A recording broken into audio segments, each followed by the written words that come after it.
you look like you're in the need of some updates, and I'm gonna bring them to you. So sit tight, because I got some stuff to talk about. So, I've been living in a guest house in Kyoto for a little over a week now with my husband, Jayla. We've been sleeping on these bunk beds. I'm grateful that I'm able to sleep on a bed again, because for the last year and a half, I've been sleeping on futons, and when you're African American, you have curves, and the floor is not, is it forgiving? The floor is not merciful in that sense. So I'm grateful. I'm very grateful that we are here in this place. I'm very grateful that we were able to make it to Kyoto safely. You guys must want to see the guest house. I'm going to show you guys around the guest house a little bit, and then after that, you're going to come with me so I can get myself some lunch. There is actually 2 grocery stores and 2 convenience stores that are on this street that I'm living on right now, and it's super convenient. And one of them is called like a Fresco, and they have a deli with warm food, warm fresh cooked food. And so I'm just trying to decide what I want to eat while I'm recording this video. But updates. It's been kind of hard to get adequate sleep because we're living in a new place. It's just how my body is. It's so used to the old apartment. Now that we're in a new place, I get up multiple times during the night, mainly to use the toilet, but I feel like it's so frequent that it kind of takes me out of my deep sleep. My sleep quality is not great. I'm getting sleep, but it's not great, so I at least try to take a nap during the day if necessary. Right now, Jayla and I are working on getting our address changed. We have to go to City Hall later today to get our address updated. What else? Drinking plenty of water. My shoulders terrify me nowadays just because I've lost so much weight. So like I can see these ridges and stuff, and it freaks me out, and I don't like how small my arms have become. And it's so funny because I used to complain about like ever having bingo wings, and now I have the complete opposite of that. And so why can't I just find a good medium one day? What else? I've been job hunting like a mo, and it's been really difficult because all the jobs are in Osaka, and for some reason all these listings just popped up for teaching jobs that were located in the city I used to live in, down in Nishinomiya. All of them just started popping up, and so now I'm just like, great, that's really great for people who live in that area now that I'm an hour commute away. So there is one company that's reached back out to me, letting me know that they received my application and an essay that they required me to write about why I wanted to teach in Japan, and it was a corporation called Aeon. So they pay really good, so I'm hoping that that one is the one that's my saving grace and goes through. Oh my gosh. But I'm still applying every single day to whatever jobs that I can that are within a reasonable distance of where I live, so that my train fare is not super expensive. Ooh, Jayla just had a really cool music video come out that his friend made for him. There is a preview of it on YouTube. I'll have it in the description box below. It looks really good. It's to his song Different Vibe, and I really like that song. So you guys, after watching this video, you should definitely go check his video out because it looks really dope. Let's get on with looking around the guest house, shall we?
Okay, so now that we've gotten a good look at the guest house, it's time for me to go and get my lunch. And I can actually see Jayla down the street, and I'm following him because I just want to see where he's going. What are you doing? I came here as I just got dropped off over there, and Toshiyuki-san was saying this place is Yume. Famous? Yume, like Kyoto ni Yume. Very Yume, many Yes, they people. say if it's- Okay, so I just found out that Jay was just admiring the restaurant, but he just went out with a friend to go eat lunch. So we about to go get our lunch.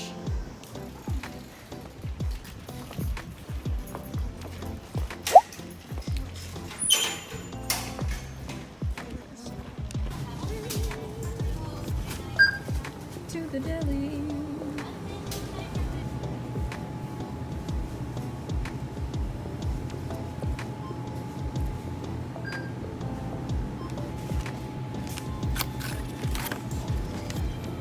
They have so much fried chicken, and I'm so sad because I can't have fried foods because of my indigestion. It's so hard.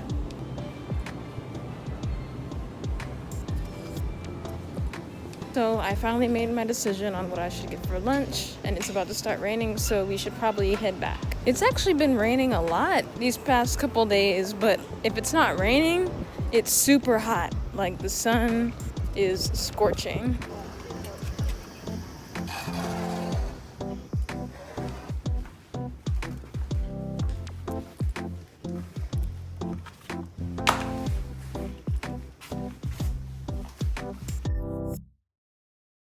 I ended up getting spaghetti salad, an almond milk that's chocolate flavored, and some potato salad for later to go with my dinner or if I just get hungry.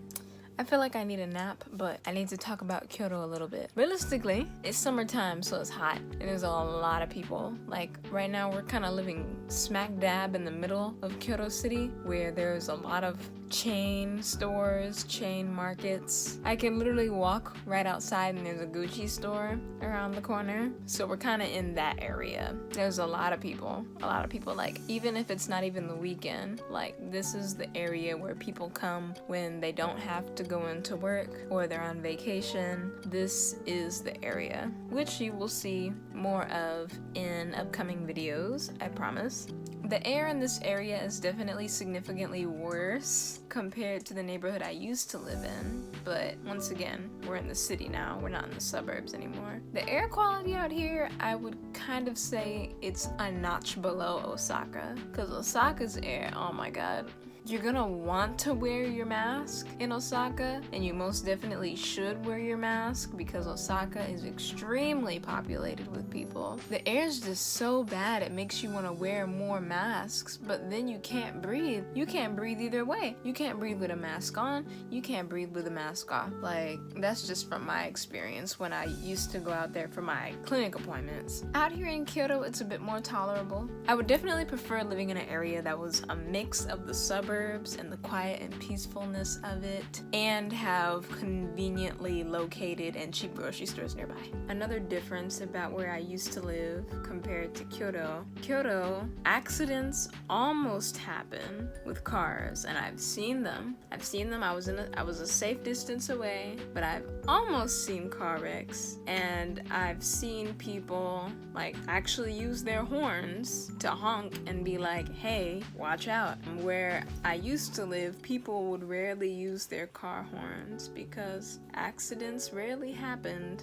that I bared witness to. So I was hoping that moving out here, less people would stare at the top of my head, but they still do. I see a lot more foreigners now, but like not a ton of black people. Like, I see people from like all other countries and walks of life. A good handful of them speak English. But yeah, I kind of wish that I could see more black people. This past week, Jayla and I have attended, well, I attended 2 meetups where a limited amount of people meet up to practice English, and this includes Japanese and foreigners. And so I met some really nice people during one of the meetups, and we exchanged line message IDs, so hopefully in the future they could possibly be friends with me, but I'm not gonna have my hopes too high, because the last time I did that I didn't hear from the people I met in months and still haven't heard from them. So at the second meetup, I don't feel like I got a good enough quality in the conversation because it was at a bar and it was loud and there was music playing, and you literally had to take your normal talking volume and up it by like 10 times. So I was almost yelling and I didn't feel like yelling because it would hurt my throat. So the quality of conversation wasn't really there. Didn't really form a connection with anyone at that meetup. We did that. And tonight we are going to be attending a free trial at a dance studio. So I'm going to see how that goes and I'll tell you about it later. I'm going to eat lunch. This is part 2 of my time in Kyoto. I hope you enjoyed the little tour of the guest house. Part 3, I promise we'll be outside. Yeah, we're gonna be outside when I'm able to get around to making part 3, and we're going to look around Kyoto, and I'm gonna show you what I've seen so far that I thought was interesting. So if you like this video and you want to see more, please do me a favor and press that like button. And if you haven't already, because my analytics says 90% of people aren't subscribed, you should probably subscribe to my channel, because I'm always going through ups and downs and sometimes crazy stuff, sometimes not so crazy stuff, and I try to be as real as possible in my videos with my experiences through life. I just recently changed my channel name from Abby in Japan to Abajan Bright because I seriously never know what's gonna happen in my life. I know a lot of changes are about to come into fruition, so hopefully if you subscribe, you've come to like my personality and you're not just here because I'm in Japan, because I'll still be here for a minute, but I don't have plans of being here forever, so I'm just letting you know that now. So I hope to see you in my next video. Bye!